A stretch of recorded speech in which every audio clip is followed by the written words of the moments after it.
Seduction it's an incredible, powerful device that fewer and fewer and fewer people in this world understand. To understand the anti-seducer, you have to understand the seducer. Think of seduction as this kind of theater in real life. The seducer is someone who has a kind of playful, open attitude.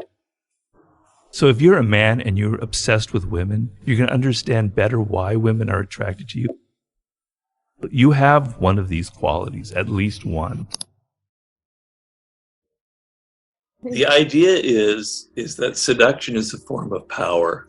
And basically what you're doing is you're getting people to kind of do what you want in the end, but they don't realize it because you are so clever and you're so indirect, and you give people a feeling of pleasure, right? That their defenses go down and they feel comfortable around you. They like you, they may even love you. And now you can kind of move them in a direction that you want. And people say, well, that's so ugly, that's so manipulative. But that is what seduction is. And it's not necessarily so ugly because it leads to, affairs, to romances, to perhaps marriage. It is kind of a pleasurable game. And the idea behind it is that in the world today, people do not have enough pleasure, right? It's probably the one thing that they're missing the most. They're so wired, they're so working so hard, they're so, single-mindedly focused on their careers, et cetera, et cetera, et cetera, that they're not having any pleasure. And then in our social world, everyone is so selfish and narcissistic that no one is really giving you attention that you like. Like if I were to try and seduce Pani, right, I would figure out what makes you different, what makes you unique, what you love in life that nobody else is giving you. Things from your childhood, things that make you excited, that you love, certain colors, certain flowers, certain gifts, certain places. And I would give that to you.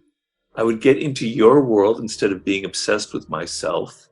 I would get outside of myself into Pani's world, and I would say, this is what she is missing in her life, and I'm going to give it to her. The power of that is absolutely immense because nobody is giving that to you in general, right? And so a simple example would be, we have a conversation at a restaurant at night, we're having dinner, and you say some things that you're not really paying attention to, and they're just sort of off the cuff, but they kind of reveal something that bothers you or something that you really are excited about. And then the next day, I bring up what you said in a different form, perhaps. I kind of quote you or something, or I give it a different spin. And I don't call a lot of attention to it, but to you that goes, wow, Robert was actually really listening to me. He heard what I said. He understood kind of what was behind my words. That's really interesting. Nobody ever does that. Okay, and as that happens, you start becoming a little less resistant. You start seeing Robert in a different way. You say, maybe this person can give me things that I don't get from other people. It doesn't matter if that other person isn't the handsomest person in the world or isn't all buffed out, or et cetera. But they understand the psychology, right? They understand for a man what a woman is missing, or for a man what a man is missing for a woman. They understand this. That's what gives you the degree of seductive power in life. And that can make people fall in love with you. It can also mean in your office, you're not making people fall in love with you because that's kind of creepy, but you're making people like you. They feel charmed. You have a certain presence about you that you're empathetic, that you kind of understand them, that makes people want to be around you. Or it can be in politics. You know how to seduce people with your message. You can win elections. Or if you're marketing your product, you know what seduces the masses. People will buy your product. It gives you immense power. Because if in politics, if in the office, if within the sexual realm or in marketing, you're too direct, you're too forceful, people will go, that's ugly. I don't want anything of that. You're in my face. But if you're indirect, if you come from here instead of from here, they have no defenses. They go, wow, I'm going to buy your product. I'm going to vote for you. I'm going to like you in the office. I'm going to have sex with you, or I'm going to fall in love with you. It's an incredible, powerful device that fewer and fewer and fewer people in this world understand, right?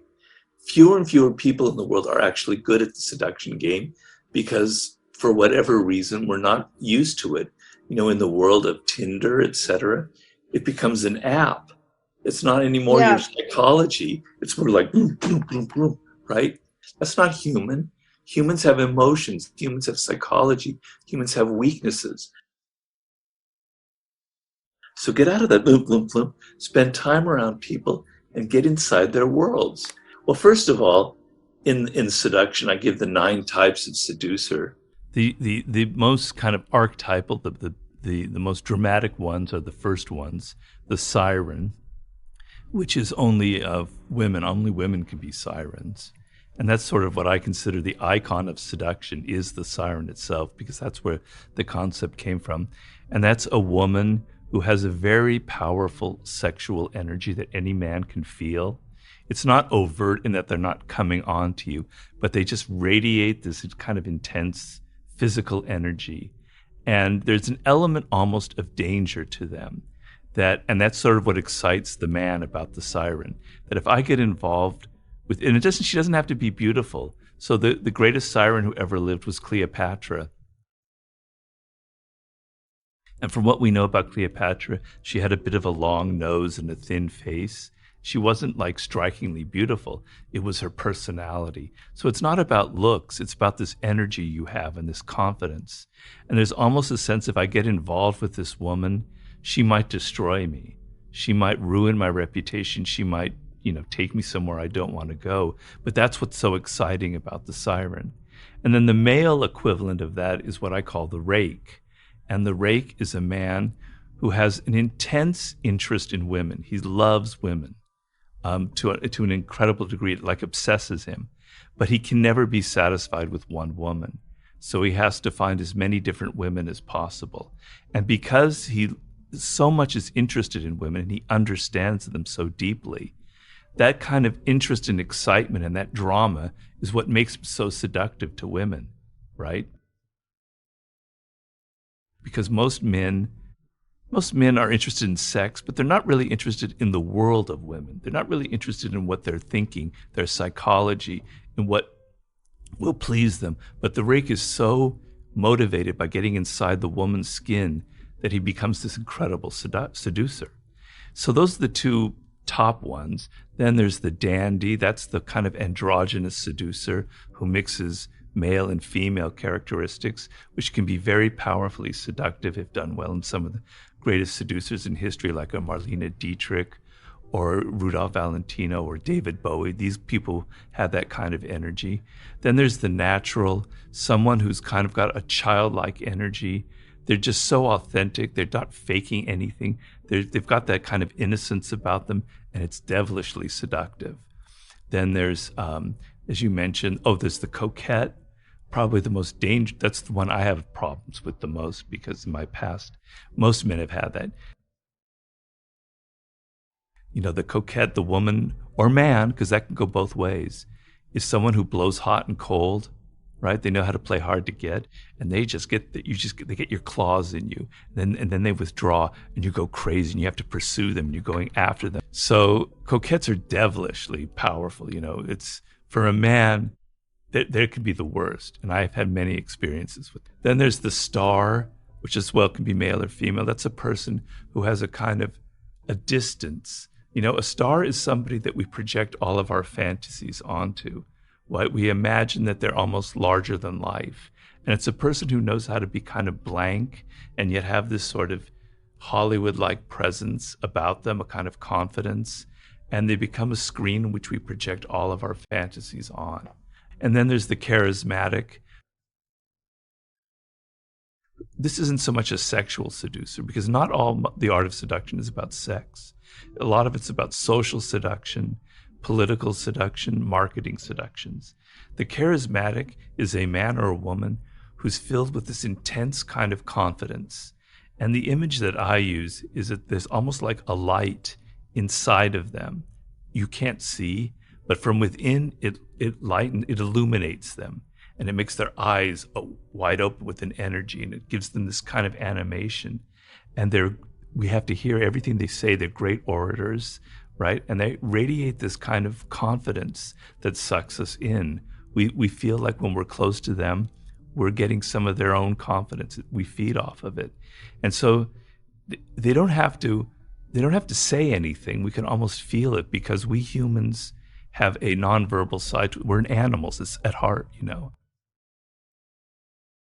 and we are definitely sense the energy of people. And a person who feels so strongly and confident about a cause, for instance, like a Malcolm X or someone like that, or Martin Luther King, it's so intense, that energy, that it just draws us in, and we become followers of them. Now, not everybody, all these types, reason I wrote about them is that you out there, you, Lauren, you, Michael, you have one of these qualities, at least one, maybe two. If you have three, we're all in trouble. But you have at least one of them, right? And you're going to identify with the coquette, the siren, the rake, whatever. And I'm trying to make you kind of push it up a little harder, be aware of it, and how you can accentuate it and what makes it seductive, so that you can kind of use it to your own effect. And so, we all can't be charismatics. We all can't be Marilyn Monroe or Errol Flynn, who was the greatest rake that ever lived, because somebody counted that he probably slept with over 5,000 women. And he died in his early 50s. And if you do the math, it's like astounding. We can't all be like that, right? But you can come close to it. There's a charismatic side to people and I'm showing you how you can bring out your own natural charisma if you have the ingredients for that, or how you can become more of a natural, or more of the rake that's inside of you. So if you're a man and you're obsessed with women, and now you read my chapter on the rake, you're going to understand better why women are attracted to you. And now you can kind of accentuate it and even make it better and be more effective. If you're too obvious in your seductive moves, if people know, oh, Pawnee read The Art of Seduction and she's using it on me, that's not going to be very effective, right? So you have to feel natural. You have to feel like it's not a game you're playing, but it's part of your personality. You're naturally like this. Essentially, to understand the anti-seducer, you have to understand the seducer. The seducer is someone who has a kind of playful, open attitude. They're not someone who's judging. They're not moralistic. They're not going, you're bad, you're good, blah, blah, blah. They're kind of open, non-judgmental. They give a lot of themselves, right? They want to please the other person. They want to get that other person to open up to them. So the anti-seducer is the very opposite of that. Being generous with your time or with your money is very seductive, right? So if you're on a date, this pertains mostly to men, but these days it doesn't necessarily, and you're kind of worried about the money or the expense, that's a sign, that's an anti-seductive sign. Like, oh, the woman or whoever, I'm not worth that money. I'm not worth going to a nice restaurant. I'm not worth the expense or the effort. So being kind of tight inside doesn't have to be with money. It could just be with your feelings, with your experiences, with your emotions, and with your money. Tightness is anti-seductive. Openness, open heart, open spirit is seductive. So any kind of tightness or rigidity or closeness is very, very anti-seductive. The other thing is, these are qualities that men tend to have more than women, is the kind of the blowhard, the man who's mansplaining all the time, who's always explaining everything, who thinks he's so brilliant, he's like a professor, he's always lecturing, and he's lecturing the woman as if she doesn't know things. And usually women are smarter than men. I hate to say that, but I think it's true. So the man who's kind of lecturing the woman as if this is what's going on in the world, this is what business is like, blah, blah, blah. That's very anti-seductive, right? Because nobody likes to feel like they're so intellectually inferior to someone else. So to have someone kind of lecturing you and telling you and judging you, which I sort of mentioned before, is very anti-seductive. Think of seduction as this kind of theater in real life, right? Because in our daily lives, to be honest, can be rather boring. So our day-to-day lives are kind of banal, they're not interesting. And seduction is this realm where things are slightly heightened. It's not that you're being fake, it's that you're having a slight theatrical edge. So you dress differently than you would normally dress, right? You take someone to a place where they don't normally go to. You have some surprises. You create some kind of a little bit of theater in their life, right?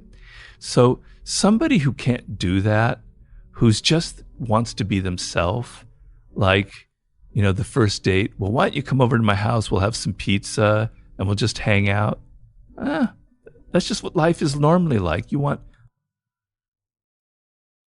Let's go someplace special. Let's go someplace different. Surprise me. Take me somewhere where I've never been taken before. So a person who can't make the effort. Seduction is about effort. And it doesn't matter what the effort is. If you show the other person that you care that deeply, that you're going to do something that took some thinking, some time, that means you're thinking about them. And we read those signs in a nonverbal way.